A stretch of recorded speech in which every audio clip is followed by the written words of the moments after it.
Hello friends, कैसे हैं आप लोग। आशा करता हूँ अच्छे ही होंगे। आज हम बात करेंगे भूगर्भिक चट्टानों के बारे में। भारत के अनेक अनेक स्थानों पर किस प्रकार की चट्टानें पाई जाती हैं और उनमें किस प्रकार के धातु और धात्विक और अधात्विक खनिज पाए जाते हैं, इनके बारे में हम चर्चा करेंगे आज। पिछले वीडियो में हमने भारत की समुद्री सीमाओं के बारे में चर्चा किया था और ये श्रृंखला लगातार चलती आ रही है, जिससे हम शुरू से ही भारत के भौतिक स्वरूप से लेकर के ये छठा वीडियो है मेरा। इससे पहले हमने बहुत सारी चीज़ों को कवर किया है। अगर आपने वो वीडियो नहीं देखा तो वो जाके आप देख सकते हैं, जिससे आपको क्लियरिटी यहाँ पे आने के बाद समझ में आए। चलिए स्टार्ट करते हैं। आज हम धात्विक और अधात्विक खनिज जो भी मतलब भारत के भूगर्भीय चट्टानों में पाए जाते हैं, उनमें कौन कौन से चट्टानों में कौन कौन से धात्विक और अधात्विक खनिज पाए जाते हैं। जैसे हीरा का किस धात्विक खनिज में पाया जाता है, सोना कहाँ किस धात्विक खनिज में पाया जाता है, कोयला कहाँ पाया जाता है। तो इन सबसे हमें ऐसा से लगातार सवाल बनते आ रहे हैं, तो इनका सबको हम कवर करेंगे। चलिए स्टार्ट करते हैं।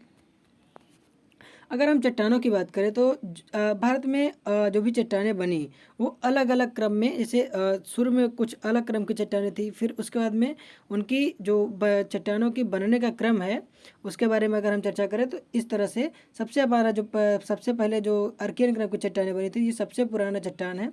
ये सबसे पुराना चट्टान है, तो ये बात ध्यान रखिएगा, सबसे पुराना चट्टान है। यहाँ से हमेशा इसलिए सवाल बनते रहते हैं, ठीक है। हमेशा सबसे ज़्यादा सवाल बनते रहते हैं। अगर आपसे पूछेगा सबसे पुराने क्रम का चट्टान कौन सा है, तो ये कौन सा है, अर्कियन क्रम का चट्टान जो है वो सबसे पुराने क्रम का चट्टान है।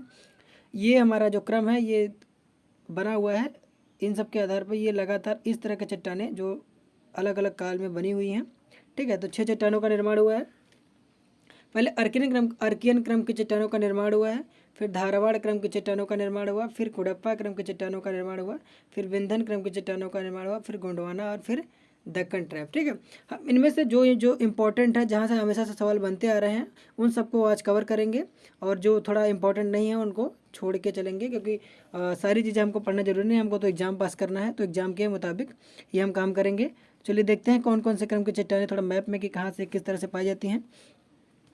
अगर हम बात करें अर्कियन क्रम की चट्टानों की, ठीक है। अगर अर्कियन क्रम के चट्टानों की बात करें तो ये सबसे पुराना चट्टान था, ठीक है। धारवाड़ क्रम की चट्टानों की अगर हम बात करें, धारवाड़ जो क्रम की चट्टान है वो कर्नाटक में लगभग यहाँ पे इस क्षेत्र में पाई जाती हैं और राजस्थान के लगभग यहाँ पे, ठीक है। ये कौन कौन सा है, ये दोनों जो क्षेत्र है वो धारवाड़ क्रम के चट्टानों का क्षेत्र है।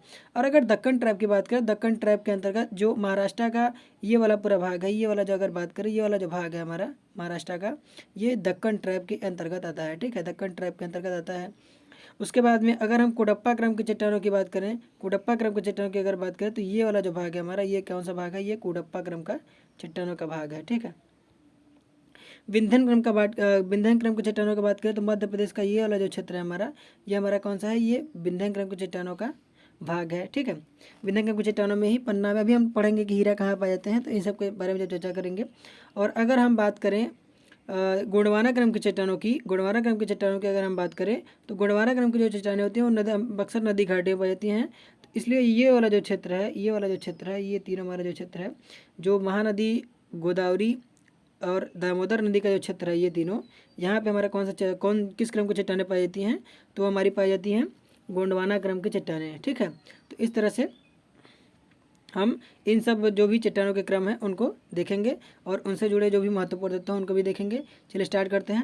पहले हम बात करते हैं धारवाड़ क्रम के चट्टानों की। अगर हम बात कर लेते हैं तो धारवाड़ क्रम के चट्टानों की मुख्य विशेषता क्या है, ये आर्थिक दृष्टि से बहुत समृद्ध होते हैं। आर्थिक दृष्टि सबसे समृद्ध होते हैं, क्योंकि क्या होता है यहाँ इसमें सोना चांदी इन सब के बहुत सारे भंडार पाए जाते हैं। ये मुख्य रूप से कहाँ पर पाया जाता है, कर्नाटक के 3 जिलों में पाए जाते हैं। कौन कौन सा जिला है कर्नाटक का, तो बेलवाड़ी है, शिमोगो है और धारवाड़ी। ये मुख्य रूप से इन 3 जिलों में कर्नाटक के पाए जाते हैं। अगर हम बात करें तो जो मुख्यतः इसमें क्या होता है कि जो लोहा है, ठीक है, लोहा पाया जाता है, टंगस्टन पाया जाता है, मैंगनीज पाया जाता है, सोना पाया जाता है, तांबा पाया जाता है, जिंक पाया जाता है। इन सब के क्या पाया जाता है, भंडार पाए जाते हैं इस क्रम की चट्टानों में। अगर हम सोना की बात करें तो आपको पता है सोना कितना महंगा होगा, तो इससे अंदाज़ा लगा सकते हैं इन सभी जो खनिज हैं ये बहुत ही महंगे धात्विक खनिज हैं। तो इनसे क्या होता है कि हमें पता चलता है कि ये आर्थिक दृष्टि से हमारे लिए कितने महत्वपूर्ण है। और अगर हम ये बात कर ली जाए तो ये हमारा, हमने पहले देखा मैप में कि ये हमारा ये धारवाड़ क्रम की जो चट्टानें हैं ये कर्नाटक में इस क्षेत्र में पाई जाती हैं और कुछ भाग यहाँ पे भी मिलता है धारवाड़ क्रम की चट्टानों को, ठीक है। बात कर लेते हैं विंध्य क्रम की चट्टानों की। अगर हम बात कर लें तो विंध्य क्रम की चट्टानों से जुड़ा ये मकान के निर्माण में बहुत इंपॉर्टेंट है, ठीक है। मकान के निर्माण में बहुत इंपॉर्टेंट है ये। और इस क्रम की चट्टानों में क्या होते हैं, हमें क्या मिलते हैं, ये हीरा पाए जाते हैं, ठीक है। हीरा पाए जाते हैं इस क्रम की चट्टानों में। हीरा हमें कहाँ मिलता है, ये पन्ना जो मध्य प्रदेश में पन्ना है, पन्ना में हमें क्या मिलता है, हीरा मिलता है। ये बात ध्यान रखिएगा। तो हमेशा सवाल जगह आपसे पूछेगा कि हीरा किस क्रम की चट्टानों पाया जाता है, तो आप बताएंगे कि विंध्यन क्रम की चट्टानों में हीरा पाए जाते हैं। अगर गोंडवाना क्रम की चट्टानों की हम बात करें तो जो इस क्रम की चट्टानें होती हैं वो कहाँ पाई जाती हैं, मुख्य रूप से नदी घाटियों में पाई जाती हैं। जब भी गोंडवाना का नाम आए तो आपको ये बात दिमाग में आना चाहिए कि ये मुख्य रूप से कहाँ पाई जाती हैं, नदी घाटियों में पाई जाती हैं। और लगभग भारत का जो 98% कोयला है जो कि बिटुमिनस प्रकार का जो कोयला है, कोयले के 4 प्रकार होते हैं आपको बता दे तो, एंथ्रासाइट होता है, बिटुमिनस होता है और लिग्नाइट होता है, ठीक है। और इस तरह से 4 प्रकार के होते हैं कोयला। तो उनमें जो सबसे समृद्ध जो सबसे अच्छा कोयला होता है वो हमारा एंथ्रासाइट होता है, ठीक है। लेकिन भारत में कौन सा प्रकार का कोयला पाया जाता है, वो बिटुमिनस पाया जाता है। भारत में कौन सा प्रकार का कोयला पाया जाता है, बिटुमिनस प्रकार का कोयला पाया जाता है। और लगभग 98% जो कोयला है वो कोयला इसी क्रम की चट्टानों से, मतलब गोंडवाना क्रम की चट्टानों से ही 98% कोयला जो है हमारे देश में वो मिलता है, जो कि बिटुमिनस प्रकार का है। ये बात ध्यान रखना है, ठीक है। अगर हम बात करें दक्कन ट्राइब चट्टानों की, दक्कन ट्राइब चट्टानों की मुख्य विशेषता क्या है, दक्कन ट्राइब चट्टानों की जो मुख्य विशेषता है ये हमेशा ये लावा से बनी होती है। ऐसा क्यों होता है, क्योंकि इनका जो निर्माण हुआ है ना वो ज्वालामुखी के टूटने से हुआ है, ज्वालामुखी के फटने से हुआ है। तो ये लावा से मुख्यतः बनी होती हैं और ये अधिकांशतः कहाँ पर पाई जाती हैं, महाराष्ट्र में इसका लगभग 75% भाग जो है 75% भाग है। क्योंकि जो मालवा के पठार की अगर बात करें, दक्कन का पठार की बात करें तो इनमें जो लावा से बनी हुई चट्टानें हैं वो महाराष्ट्र में अधिकतम है। ये 75% महाराष्ट्र में पाई जाती हैं इस क्रम की चट्टानें, फिर गुजरात में, फिर मध्य प्रदेश में ये मुख्य रूप से पाई जाती हैं। ये बात ध्यान रखिएगा। तो कौन कौन से चट्टान थे हमने पढ़ा है, ठीक है।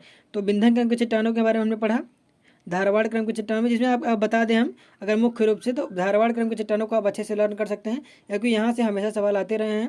क्योंकि यहाँ पे आपसे क्या पूछेगा कि कर्नाटक, पहली बात तो धारवाड़ क्रम की चट्टानें किस प्रदेश में पाई जाती हैं ये आपसे पूछ सकता है। फिर पूछ लेगा कि लोहा, सोना या फिर इनमें से किसी तत्व का नाम दे देगा, बोलेगा इनके समृद्ध भंडार किस क्रम की चट्टानों में मिलते हैं। तो इस तरह से सवाल बनते हैं, तो उन सबको आपको ध्यान में रखना है और एग्जाम को अच्छे से क्लियर करना है। मिलते हैं अगले वीडियो में।